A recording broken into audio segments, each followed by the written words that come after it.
Bonjour à tous et bienvenue sur Allo fait dodo, le podcast pour les parents, créé par Caroline Ferriol, fondatrice du village Fait Dodo et autrice du grand guide du sommeil de mon bébé. Pour vous sentir épanoui, reposé et surtout serein dans votre rôle de parent, nous interviewons ici des experts, des consultants, des professionnels de la petite enfance et des parents pour répondre à toutes vos questions sur la parentalité. Parce que le mal-être de l'un impacte le bonheur commun, nous vous proposons des solutions concrètes, nuancées et bienveillantes pour trouver votre propre chemin de parentalité. Bonne écoute à tous. Bonjour Gabrielle, bienvenue sur ce nouvel épisode d'Allo fait dodo. Bonjour Aurélie.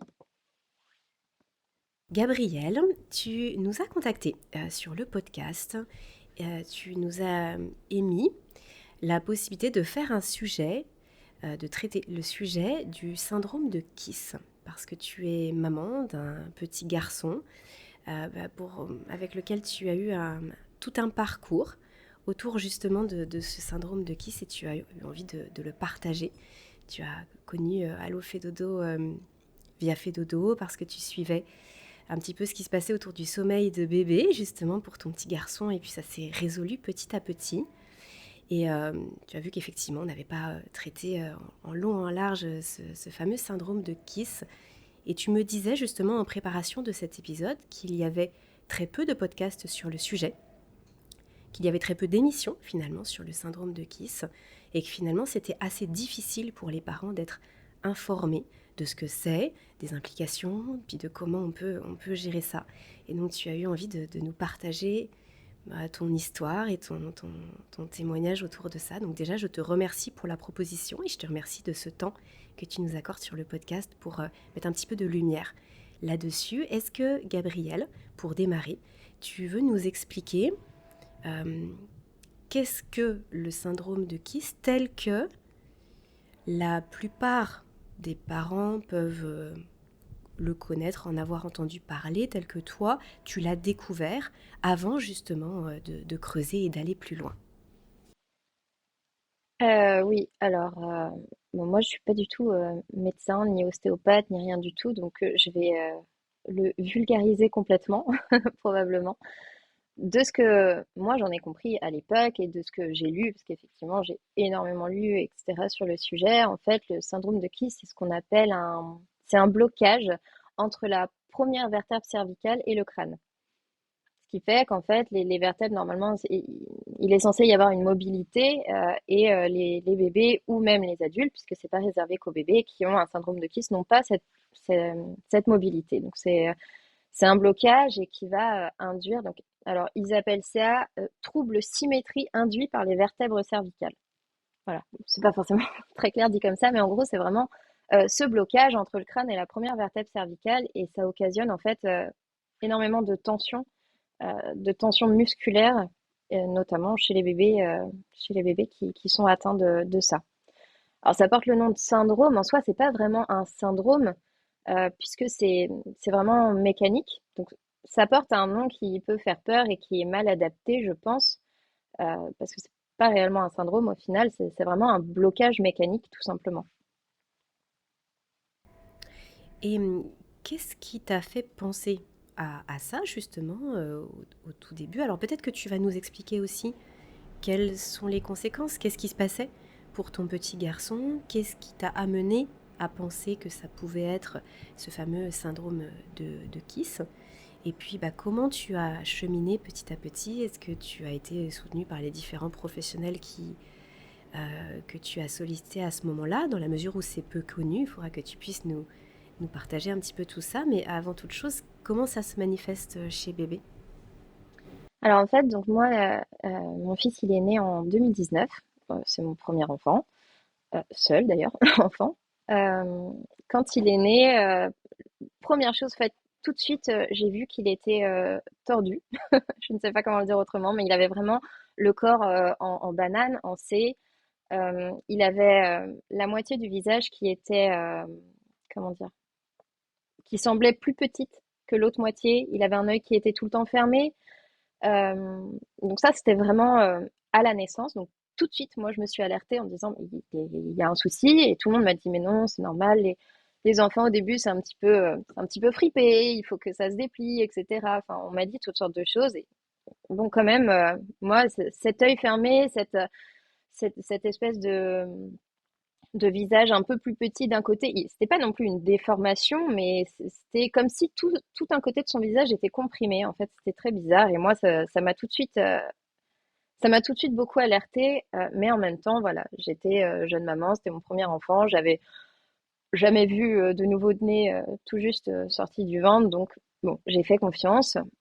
Sauf que par la suite, Natis, donc mon fils, s'est révélé être un bébé très, très compliqué. En soi, il n'était pas compliqué, c'est qu'il était douloureux. Mais on a eu très vite énormément de pleurs. Et en fait, avec le recul, c'était pas des pleurs, c'était des hurlements. Et vraiment, j'ai fait le distinguo entre pleurs et hurlements après qu'il ait été soigné. Mais bon, bah, ça, j'y reviendrai. Mais donc, dans les symptômes, bah, il avait toujours ce corps qui était incliné en C, en banane, quoi. Il était vraiment tordu comme ça. Il avait un torticolis congénital, donc il avait la tête qui tournait absolument pas d'un côté. Il était vraiment complètement bloqué d'un côté. Il avait donc beaucoup de pleurs, comme j'ai dit. Il avait le bassin, une ouverture de bassin qui était très étroite, c'est-à-dire qu'il n'avait pas du tout, quand je lui changeais la couche et tout, il gardait vraiment les jambes serrées. Il n'avait pas du tout une ouverture de hanche comme la plupart des bébés ont. C'est un bébé qui était compliqué à porter. Il était, quand on voulait le mettre dans les moyens de portage, alors qu'en plus, il n'y a que ça qui potentiellement calmait ses pleurs, mais quand on voulait le mettre dans les moyens de portage, c'était très compliqué. Il décapsulait, comme on dit, c'est-à-dire qu'il se jetait en arrière, il était très raide. Il n'avait jamais la position physiologique des bébés très arrondis, etc. C'était impossible. Il avait le corps tout raide et vraiment tendu vers l'arrière. Quand il dormait, la position allongée était compliquée pour lui. Il fallait toujours le surélever, etc. Il ne supportait pas la voiture. Il ne supportait pas la poussette. En fait, tout ce qui occasionnait potentiellement des vibrations. Et en plus, dans la poussette et surtout dans la voiture, ils ont dans le cosy, les bébés doivent avoir cette position un petit peu arrondie du dos. Et lui, en fait, ne la supportait pas du tout, quoi. Donc, la voiture, c'était des hurlements non-stop. Il supportait pas. La poussette, pareil. Il avait tous les jours le hoquet, plusieurs fois par jour. Et il l'avait beaucoup eu dans mon ventre aussi. Il a du reflux. Il avait du reflux. Et l'allaitement était compliqué. Alors l'allaitement était compliqué, notamment parce qu'il était complètement bloqué. Donc en fait, il y a un côté où ça allait plus ou moins, l'autre, ça n'allait pas du tout. Enfin voilà. Donc en fait, tout ça mis ensemble, ça a fait un début de vie pour lui et pour moi avec lui très compliqué. Parce que ben moi, beaucoup d'incompréhension, beaucoup de désillusion. C'est un peu dur de dire ça comme ça, mais c'est vrai qu'en tant que jeune maman, on nous dit souvent, bah tu sais, les bébés ça pleure. Oui, enfin, les bébés, ça pleure, mais enfin, je pensais vraiment pas autant. Parce que nous, ça pouvait être 20 heures de pleurs sur 24 heures, quoi. C'était vraiment. En fait, à partir de ces 2 semaines de vie, je dirais, sa vie et ma vie est devenue littéralement un enfer.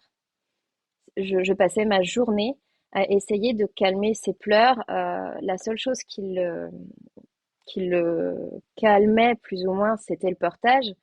Et je devais marcher. Donc je marchais.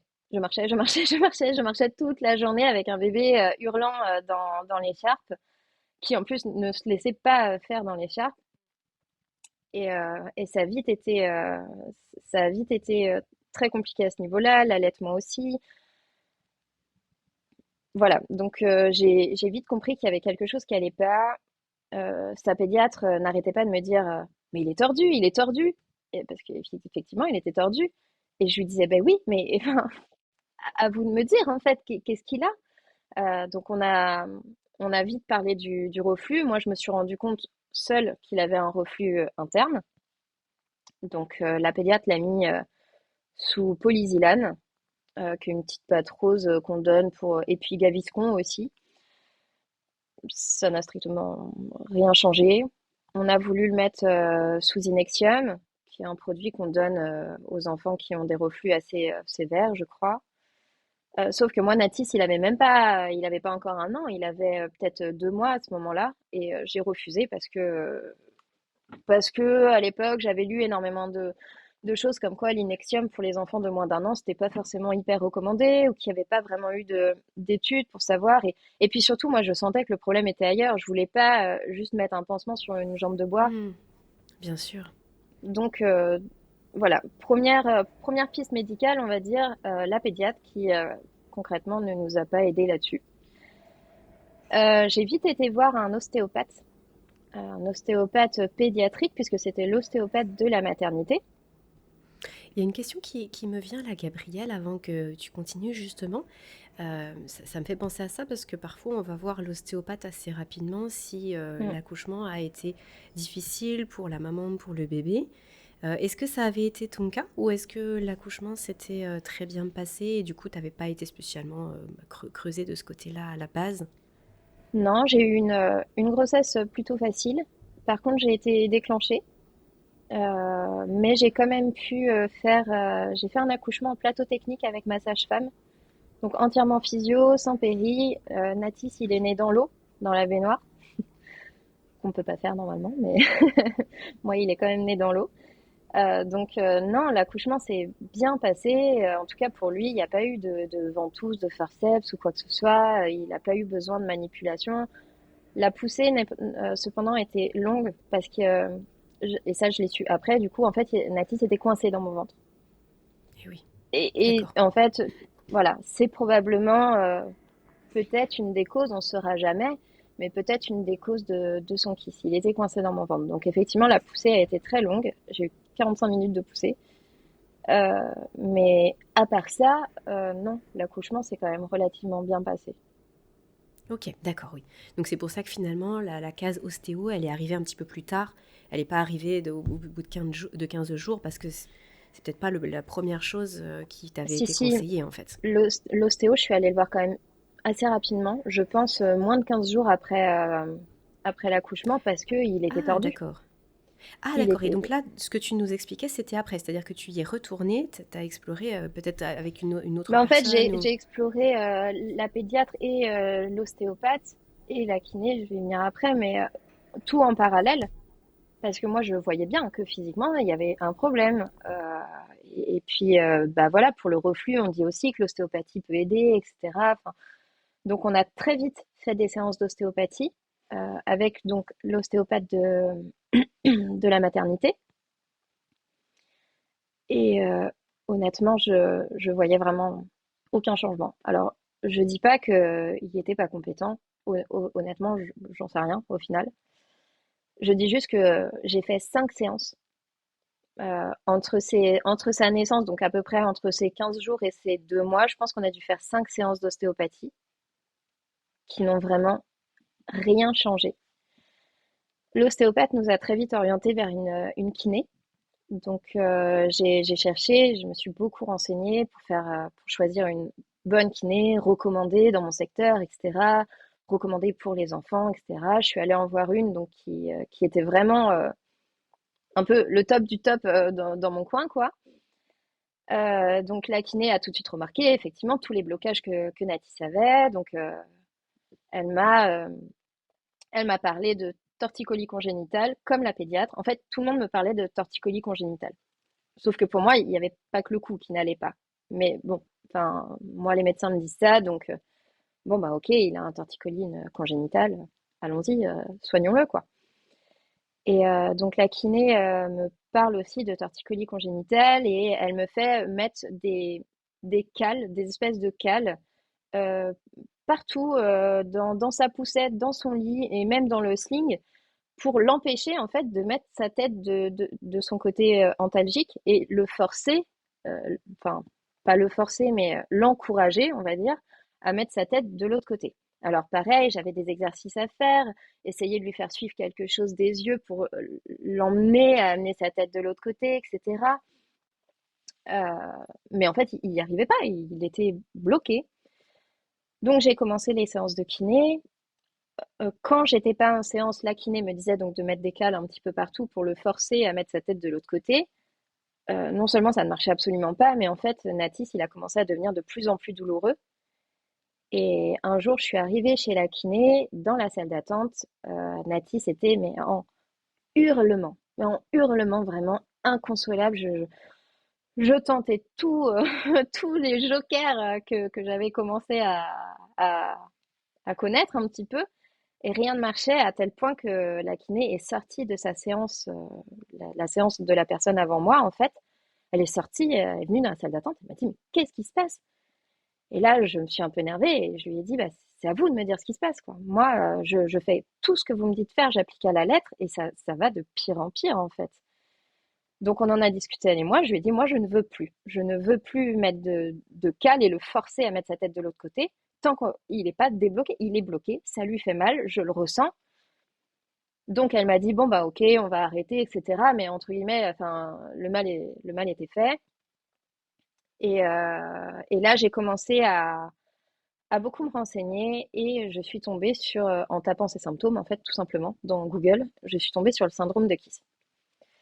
Alors en fait, le syndrome de Kiss, moi je connaissais déjà, mais alors, vraiment par hasard, j'avais une amie qui était ostéopathe il y a très longtemps et un jour on en avait parlé ensemble, etc. Bon voilà, mais alors ça m'était complètement sorti de l'esprit, j'avais à aucun moment pensé à ça et c'est vraiment en tapant ces symptômes dans Google tout simplement que le syndrome de Kiss est ressorti. Donc j'ai commencé à lire énormément et à me dire, c'est pas possible, c'est ça. Enfin, il coche toutes les cases, quoi. Il faut savoir qu'il y a deux types de KISS. Donc, alors, je sais plus exactement les différences parce que moi, forcément, je me suis intéressée qu'à celui que Natis avait potentiellement. Mais il y a des bébés qui ont le corps en C, en banane, sur le côté, comme Natis. Et il y a des bébés qui sont vraiment complètement jetés en arrière, qui ont la tête très fort en arrière. On voit des photos impressionnantes de bébés qui dorment avec la tête vraiment rejetée en arrière. Euh, donc, donc c'est KISS type 1 et type 2, je crois, si je te dis pas de bêtises. Et donc, bah, moi, Natis avait cochait toutes les cases d'un certain type de KISS. Mais à cette époque-là, faut savoir que moi, j'étais un peu au fond du trou, quoi. Moralement, c'était très compliqué. Je vivais des pleurs toute la journée. Je dormais pas. Natis ne dormait jamais. Il dormait 10 minutes la journée en portage. Enfin, c'était un enfer. Donc moi, j'étais la tête dans le guidon, comme on dit. Et tout le monde me disait que je lui inventais des problèmes. Tout le monde me disait, bah oui, tu sais, t'es une jeune maman, t'étais peut-être pas prête, t'as peut-être, enfin, j'ai entendu des choses assez dures, comme quoi, bah oui, un bébé ça pleure, un peu du style, C'est quand même incroyable d'en arriver là aujourd'hui, avec toutes mm, les informations auxquelles on a accès, d'en être encore à se dire un bébé pleure, parce que un bébé pleure, c'est évident, c'est sa façon de communiquer, mais à un moment donné, c'est pas possible de pleurer 20 heures sur 24 heures et qu'un bébé ne dorme pas. Surtout là, sur Allo fait dodo, on est quand même bien placé pour le dire et pour le savoir. C'est-à-dire que mm, mm. c'est pas normal. Donc oui, on peut imaginer ta détresse et finalement, tu as eu une sacrée détermination pour continuer à aller plus loin par rapport à tout ce qu'on te disait.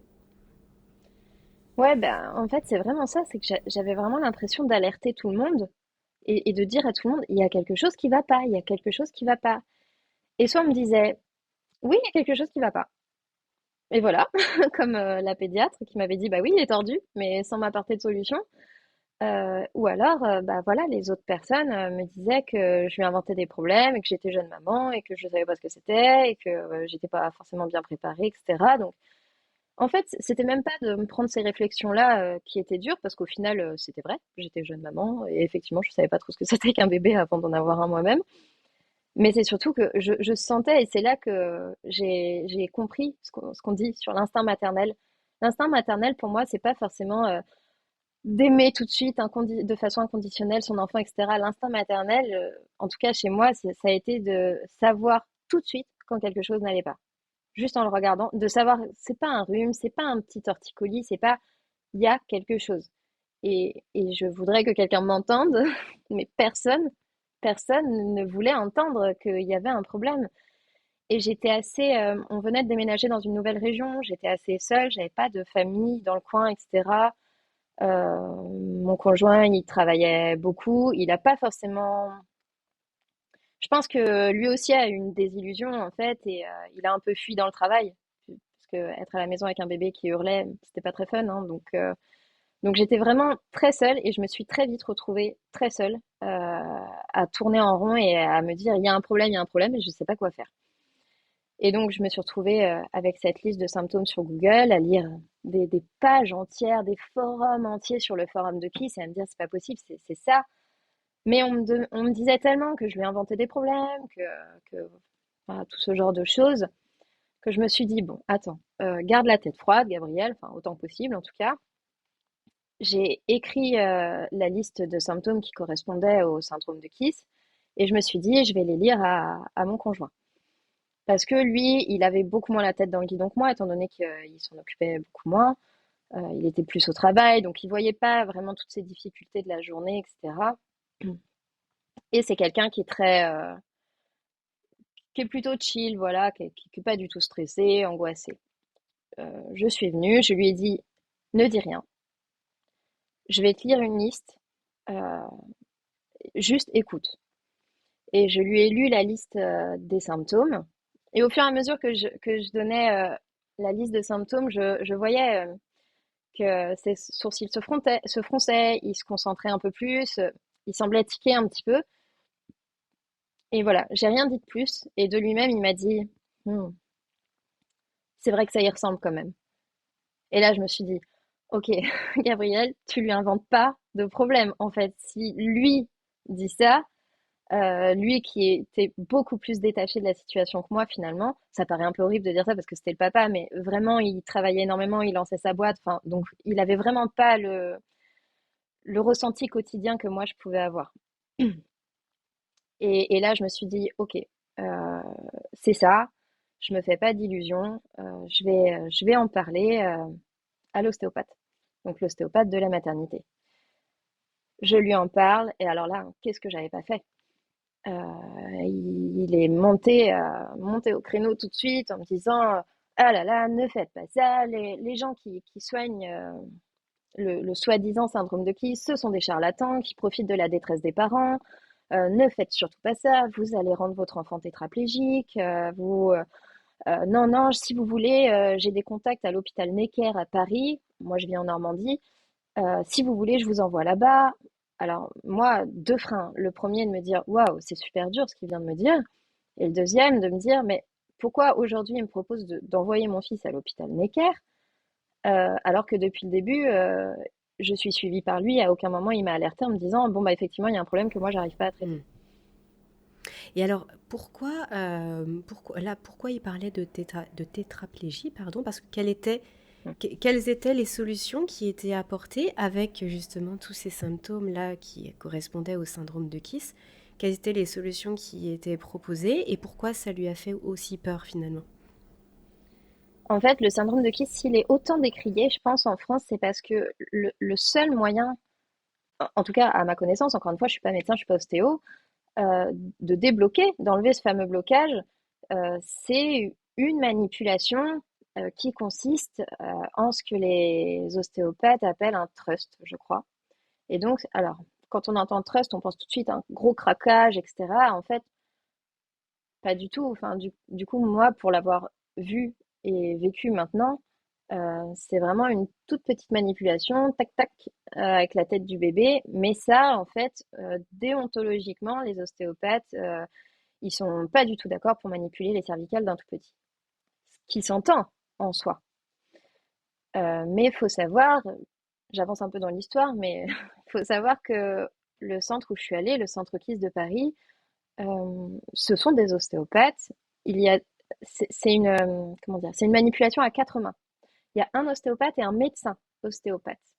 Et avant la manipulation, on nous demande une radio des cervicales pour être certain qu'il n'y a pas de contre-indication à cette manipulation. Ah, et là, du coup, avec la radio des cervicales, il y avait quelque chose qui se voyait, en fait, au niveau de ce blocage? Ah non, ok. Non, en fait, le kyste ne se voit pas sur radio, sauf une radio faite dans une certaine position, bouche ouverte. Enfin, je sais plus très bien, honnêtement. Mais non, le kyste ne se voit pas à la radio. La radio, c'est vraiment fait pour éliminer tout autre problème qui pourrait potentiellement rendre la manipulation dangereuse, justement. D'accord. Alors après, Et donc là, on est bien, il a quel âge, ton fils, à ce moment-là? il a 2 mois quand je prends le premier rendez-vous au centre kyste de Paris. D'accord. Euh, donc voilà, je prends rendez-vous. Donc, on a un très long questionnaire à remplir avant qu'on nous rappelle pour nous proposer un rendez-vous. Et on doit faire effectivement une radio des cervicales, sans quoi il ne manipule pas, en fait. C'est Euh, le seul centre en France, à ta non, connaissance, non? il y en a au moins deux. Et après, je sais qu'il y a des chiropracteurs qui font aussi cette manipulation, mais qui pour le coup sont un peu éparpillés et sont pas forcément estampillés syndrome de Kiss. Donc, je pense qu'il y en a un petit peu partout, il faut juste tomber sur le bon. Moi, Paris, c'est à 2 heures de route. Ben, on a été sur Paris, on s'est pas pris la tête, entre guillemets, à chercher dans notre coin, sans être sûr de tomber sur quelqu'un qui soit vraiment spécialisé là-dedans, etc. Et puis c'est vrai que ce côté manipulation à quatre mains avec un ostéopathe et un médecin ostéopathe me rassurait énormément, parce que j'étais quand même inquiète de cette manipulation. Il faut pas se leurrer, j'avais très peur. Donc je vais contre l'avis de tous les professionnels de santé qui nous encadraient jusque-là. Tous m'ont dit ne faites pas ça, ne faites pas ça, ne faites pas ça. Faut savoir que le KISS, c'est un protocole, enfin, soigner le syndrome de KISS, en tout cas là où moi je suis allée, c'est un protocole en 3 séances. La séance à l'époque coûtait 120 euros. Donc effectivement, c'est assez coûteux. En même temps, c'est à quatre mains. Ça fait 60 euros par ostéo. C'est pas si déconnant que ça. En tout cas, c'est la réflexion que moi je me suis faite à l'époque. Et honnêtement, j'en pouvais plus de le voir douloureux, quoi. Et puis moi, ma vie, il fallait qu'elle change. C'était ingérable. J'allais sombrer vraiment. Donc, on a pris ce rendez-vous, on a été reçus. Euh, Ils ont regardé les radios. Ils ont commencé la première séance, en fait, commence par manipuler un petit peu le bébé dans tous les sens pour justement savoir s'il a un kiss ou pas. Puisqu'on peut y aller et finalement ressortir avec pour réponse non, il a des blocages, oui, mais ce n'est pas un syndrome de kiss. C'est pas une usine à, à traitement du kiss, quoi. Ce sont des vrais ostéopathes euh, qui n'hésitent pas à dire si jamais pour eux ce n'est pas ça. Euh, j'ai oublié de dire, en parallèle, je suis allée voir aussi une consultante en lactation, IBCLC, pour m'aider avec cet allaitement très compliqué que j'avais avec Natis. Et elle a détecté un frein de langue. Frein de langue que j'avais demandé à l'hôpital, j'avais demandé à la pédiatre. Tout le monde m'a dit non, non, il a rien, il n'a pas de frein de langue. Cette conseillère en lactation a détecté frein de langue et frein de joue, mais léger, donc surtout frein de langue. Et effectivement, quand il tirait la langue, il avait le bout de la langue en cœur, sa langue ne montait jamais au palais, enfin, il avait vraiment tous les signes. Et dès la maternité, je me rappelle, quand je mettais le petit doigt dans sa bouche pour le faire patienter quand il voulait téter ou quoi, j'avais senti qu'il avait le palais hyper creux. Et pareil, tout de suite, ça m'avait alerté. J'avais dit, waouh, mais est-ce que c'est normal? Et on m'a dit, oui, oui, oui, c'est normal. En fait, pas du tout. Je l'ai appris par la suite, c'est un des signes d'un frein de langue, puisqu'en fait, comme la langue ne monte jamais au palais, elle ne modèle pas le palais comme il faut. Enfin, encore une fois, je vulgarise complètement avec mes mots à moi, hein. Et du coup, un palais très creux, c'est un signe de frein de langue. Bref, donc tout ça, on était passé à côté jusqu'à ce que j'aille voir cette conseillère en lactation. Et en parallèle, en fait, entre la première et deuxième séance Kiss, je suis allée lui faire couper ce frein de langue. Donc, on est allé sur Châtillon, pareil, il y a quasiment 2 heures de route, voir le médecin, le ponte spécialisé pour couper les freins de langue des bébés. Il faut savoir que sur tout ce qui est groupe Facebook, etc., de parents Kiss, on a énormément d'informations, notamment sur les praticiens, sur les médecins qu'on peut aller voir. Donc, j'ai pas cherché longtemps ces infos-là. J'ai trouvé ces infos-là grâce aux autres parents qui partagent ces informations. Donc ça, c'était vraiment chouette. C'était vraiment un gain de temps pour nous. Je savais exactement où aller, qui aller voir. Donc voilà. On a fait la première séance Kiss. Donc ils ont manipulé, ils ont dit que oui, effectivement, il avait un kiss assez sévère d'après eux. Je connais pas leur échelle pour savoir si c'est un kiss léger ou un kiss sévère. Je sais juste que c'est ce qu'ils m'ont dit. Et donc ils ont fait la fameuse manipulation. J'ai pas osé regarder. J'étais flippée, vraiment. J'avais toutes les phrases de tous les professionnels de santé qui me revenaient en tête. Il va être tétraplégique, vous allez le tuer ou que sais-je. Enfin voilà, faut pas toucher les cervicales d'un bébé, tout ça. Donc moi, j'ai tourné la tête, mon conjoint, lui, il a regardé, c'est lui qui m'a expliqué après à quoi ça ressemblait, qui m'a dit, c'est pas du tout impressionnant du tout. Enfin, vraiment, c'était en une demi-seconde, c'était fait, quoi. Euh, et donc, bah voilà, on discute, ils enlèvent certains autres blocages, etc. Et je prends mon fils dans les bras à la fin, qui pleurait, hein, comme d'habitude. Et puis en plus, bah voilà, de se faire manipuler par plein de monde, c'est pas plaisant, donc il pleurait. Et elle me Oui, dit, puis peut-être ressenti aussi le stress ambiant pour lui, ça a dû être quand oui, même une expérience aussi, bien sûr. oui, oui, complètement. Et puis bah, ils sont forcément obligés de le déshabiller, donc forcément il est passé Mm. du chaud au froid. Enfin voilà, plein de choses. Elle me l'avait dit, hein, de toute façon. Elle m'avait dit, bon, il va pleurer, c'est normal, c'est. Euh, je le prends dans les bras à la fin de la consultation, on continue de discuter. Elle me dit, vous allez voir, vous allez sentir que d'un seul coup, il va devenir très lourd dans vos bras. Bon, moi, pour l'instant, il était comme d'habitude. Natis, quand il était bébé, son surnom, c'était bébé bout de bois. Pour dire à quel point il était vraiment tout le temps raide et tout le temps, il a tenu sa tête hyper vite. Enfin, il était vraiment d'une raideur incroyable.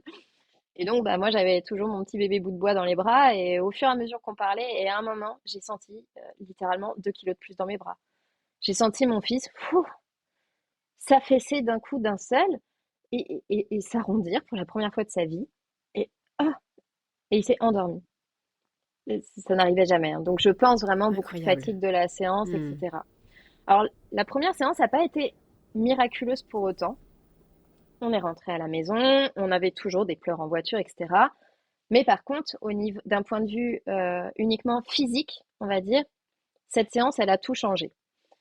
Je suis revenue à la maison, j'avais un bébé qui était droit pour la première fois de sa vie, qui n'était plus complètement tordu comme ça. Sa tête tournait des deux côtés sans problème. Et quand je lui ai changé la couche la première fois après la séance, j'ai vu ses hanches faire s'ouvrir littéralement. Ça n'était jamais arrivé. J'avais vraiment une toute petite, c'est-à-dire que ses genoux s'ouvraient comme ça, pas plus. Et là, ses genoux se sont ouverts comme les bébés, quoi, qui ouvrent comme des grenouilles. Et là, waouh, je me suis dit, waouh, physiquement, vraiment, ça change tout, quoi. Par contre, on avait quand même encore des pleurs, etc. Euh, on va faire couper le frein de langue.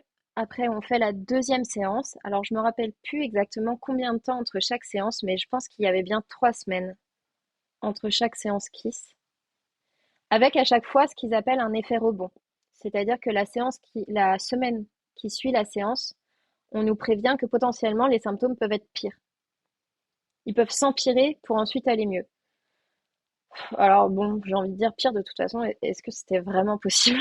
J'ai pas vraiment le souvenir qu'on ait eu pire, mais effectivement, il y a eu une toute petite phase de mieux. Ensuite, les symptômes sont revenus comme avant, et ensuite, il y a eu à nouveau du mieux. Par contre, physiquement, il était toujours droit. Enfin, il s'est pas retordu, quoi. 3 semaines entre chaque séance, et la deuxième séance, elle a changé notre vie, en fait.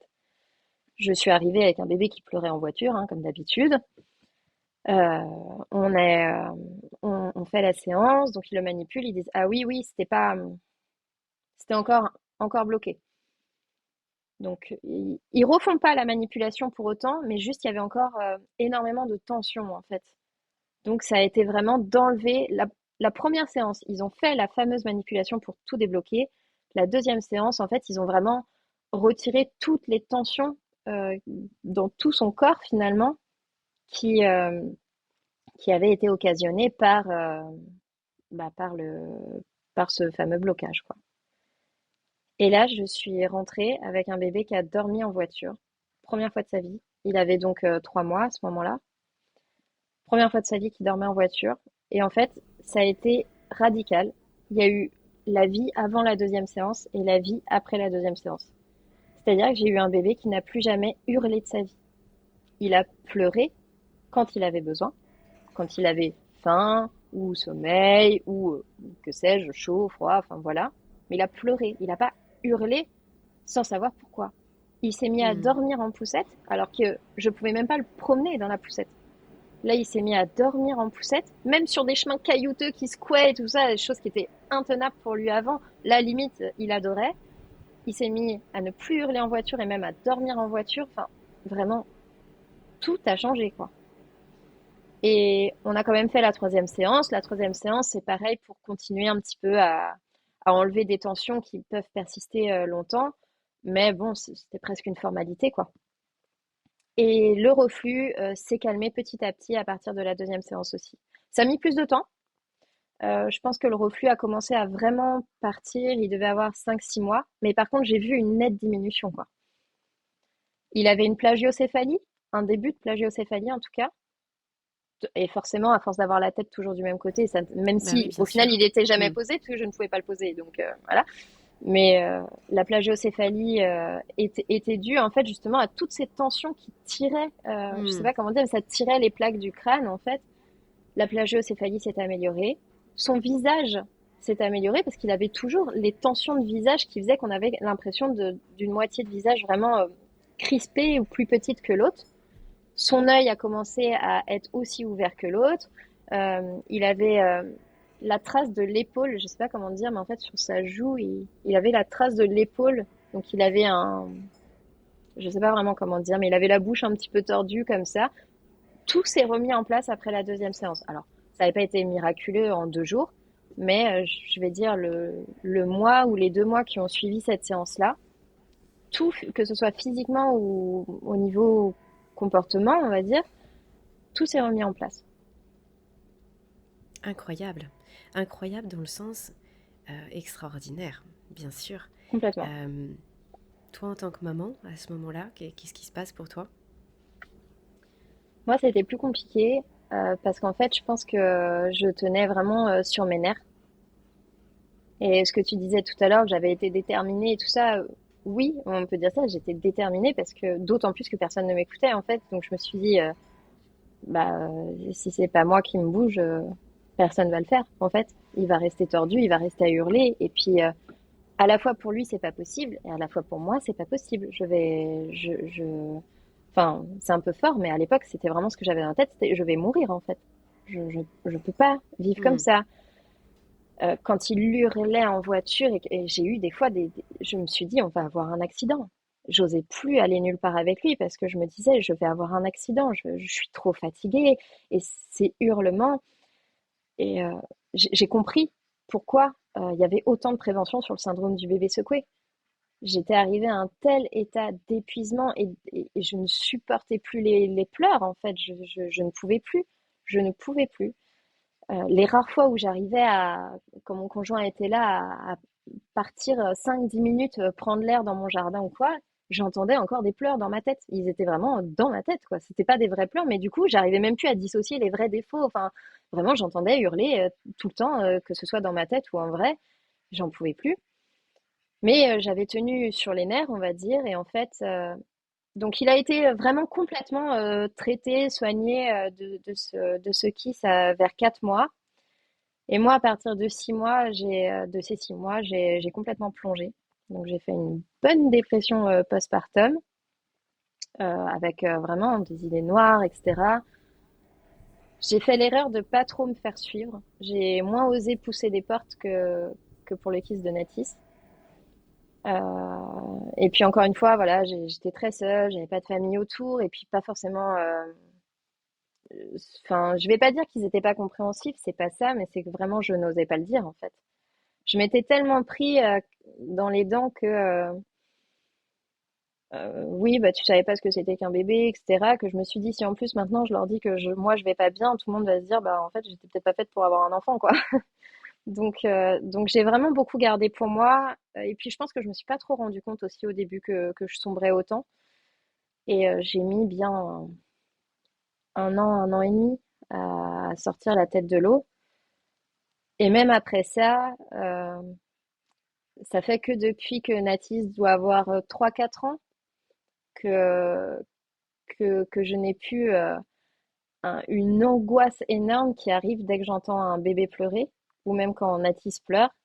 Et les pleurs en voiture, j'ai mis énormément de temps à pouvoir les supporter. Ça me mettait le stressomètre au max. Mais alors vraiment, Oui, il n'y bah avait pas de phase, ça comme un montait tout de trauma en suite. fait. Mm. Complètement. Mais Comme du ouais, ouais. post-traumatique. Ouais. Ouais, ok, d'accord.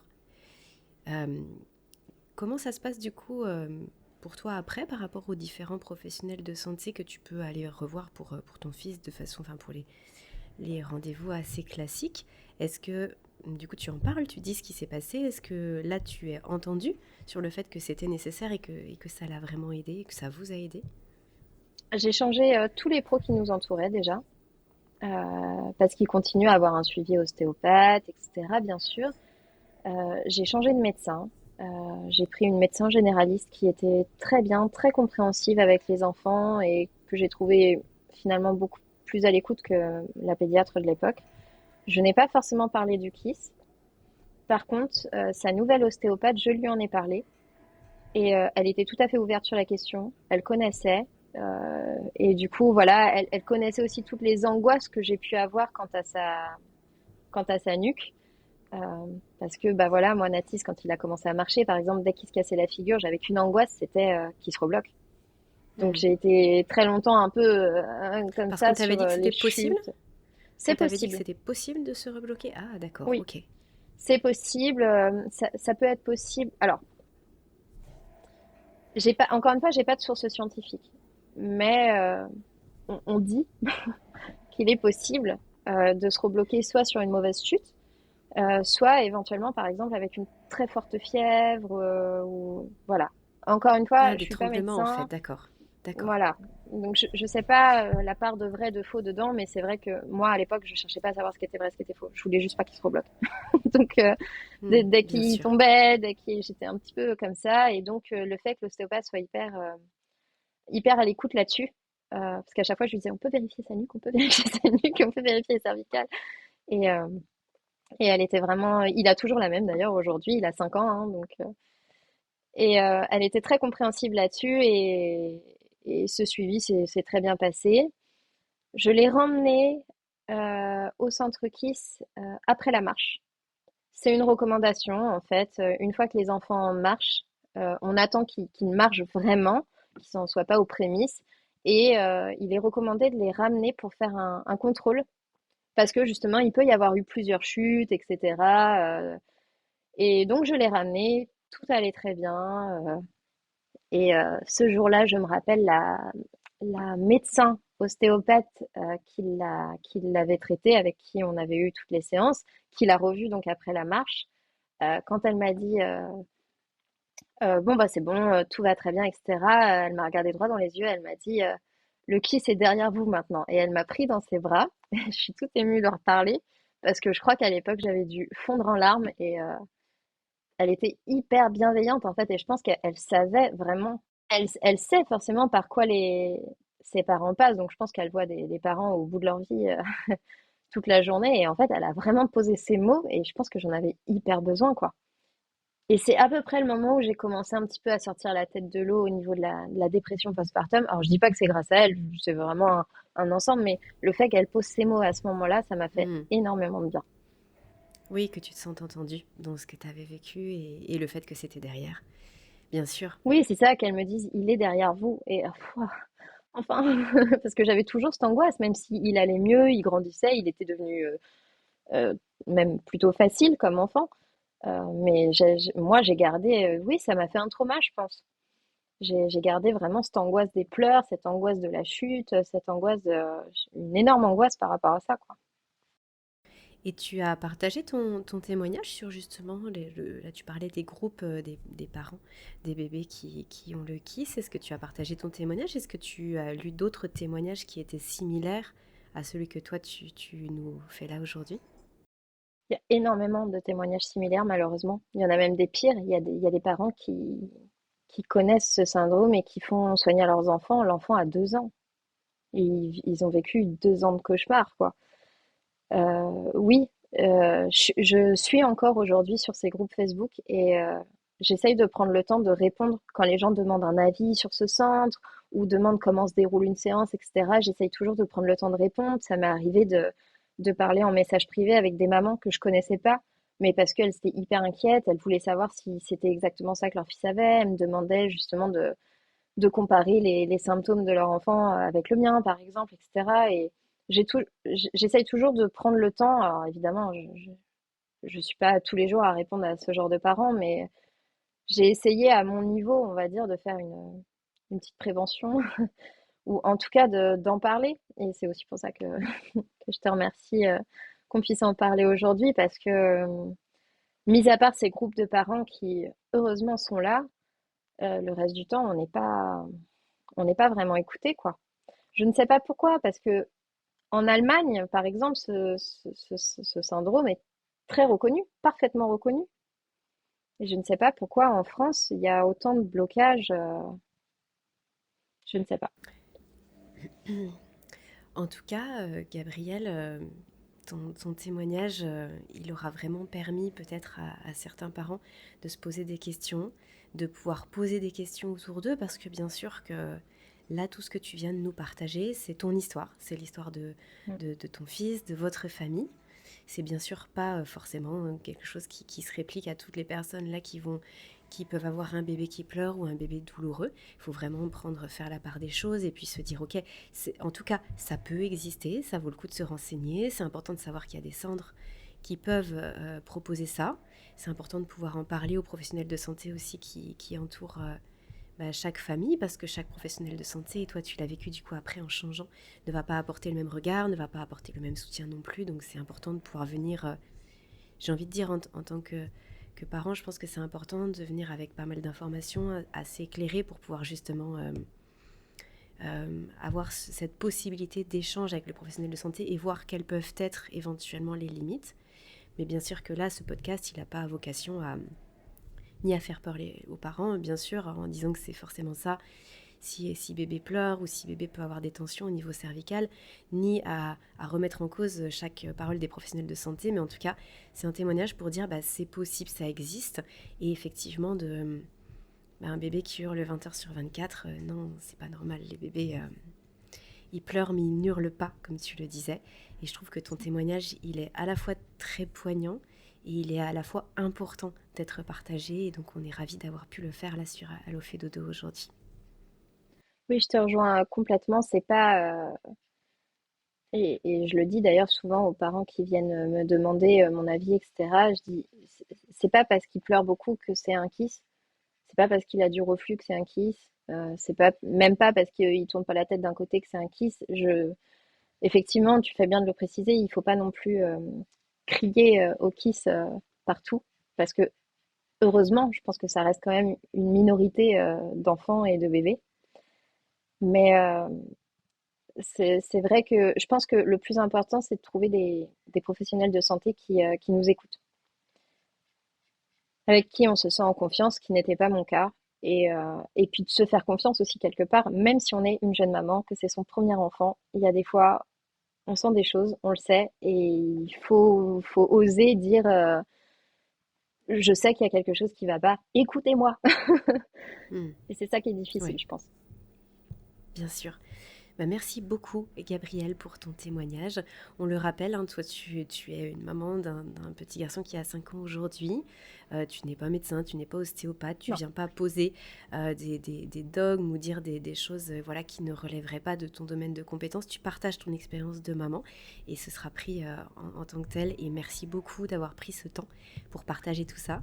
Et puis, pour que le message puisse passer et que chacun puisse ensuite faire ses recherches, poser les bonnes questions et puis avancer, parce qu'effectivement la vie de parent avec un bébé qui pleure du matin au soir, voire qui hurle comme tu le dis du matin au soir, c'est pas une vie, il peut y avoir des conséquences même dramatiques pour la famille. Donc il faut pouvoir s'écouter et puis être entendu par les professionnels qui nous entourent. Donc merci de nous avoir permis de poser tous ces mots et puis je te souhaite une bonne continuation avec ton fils et avec ta famille. Eh ben, merci beaucoup de m'avoir écouté en tout cas. Au revoir Gabrielle. Au revoir Aurélie. Cet épisode touche à sa fin, il est l'heure de se quitter, mais pas pour très longtemps. On se donne rendez-vous très bientôt avec de nouveaux invités. Pour retrouver l'ensemble des experts du village Fédodo, c'est sur fedodo.fr que ça se passe, comme une fée et comme un dodo. Les liens d'accès à l'ensemble du contenu qu'on vous propose est en bas dans la description du podcast. Vous appréciez le contenu que nous vous proposons sur Allo fait dodo ? Alors dites-le nous, sous forme de commentaires, de partages ou de petites étoiles. Vous participez ainsi à soutenir le podcast et à le rendre encore plus visible sur l'ensemble des plateformes. Et si vous souhaitez témoigner, vous aussi, tant parents, professionnels, alors contactez-nous. Merci et à très bientôt sur Allo fait dodo.